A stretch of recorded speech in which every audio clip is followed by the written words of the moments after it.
presents Radhe studio. बोलो मोमेल सरकार की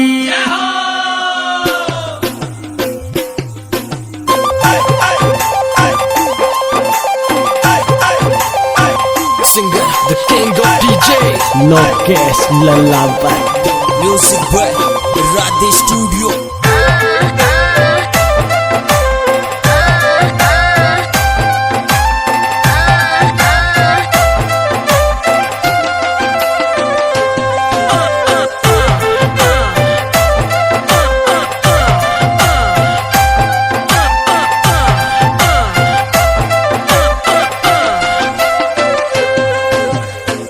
मोकारे खींची राजा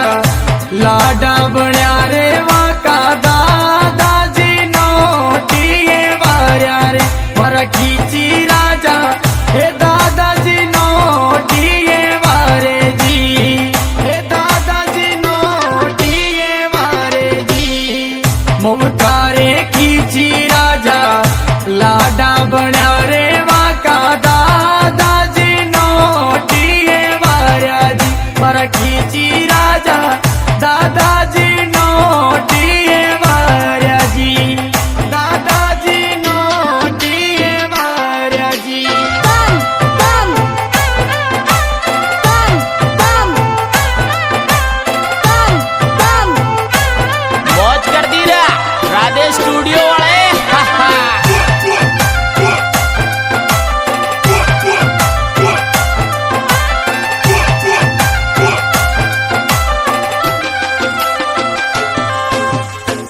मोटा खींचा को भाई रे लगन मंडोरे या को लगन मऊ मेला में जलवायो जी मारा खींची राजा लगन मऊ मेला में जलवायो जी लगन मऊ मेला में जलवायो जी मोटारे खींची धनिया लाडा बन्या रे ताका दादाजी नोटिए वारे जी मारा खींची राजा हे दादाजी नोटिए वारे जी हे दादाजी नोटिए वारे जी धर धर धर धर धर धर धर धर धर music boy अपना राधे स्टूडियो सहा।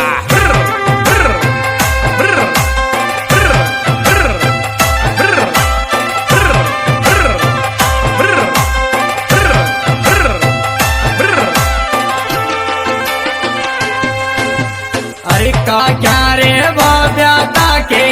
अरे मेहंदी लगा तिरता का तेल बद्या के बताण्या जी मारा खींची राजा ओ तेल बद्या के बताण्या जी ओ तेल बद्या के बताण्या जी मोबकारे खींची धनिया लाडा बन्या रे या का दादाजी नोटिए वारे जी मारा खींची राजा दादाजी नोटिए वारे जी दादाजी नोटिए वारे जी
साकी आखी धोड़ो धोड़ो ने जोर दौड़ी घोड़ा पे ये तोरण मार्यो जी मारा खींची राजा दादाजी नो टीए वार्या जी दादाजी नो टीए वार्या जी मोबकारे खींची धनिया लाडा बन्या रे आका दादाजी नो टीए वारे जी मारा खींची राजा दादाजी नो टीए वारे जी दादाजी नो टीए वारे जी धर धर धर धर धर धर धर धर धर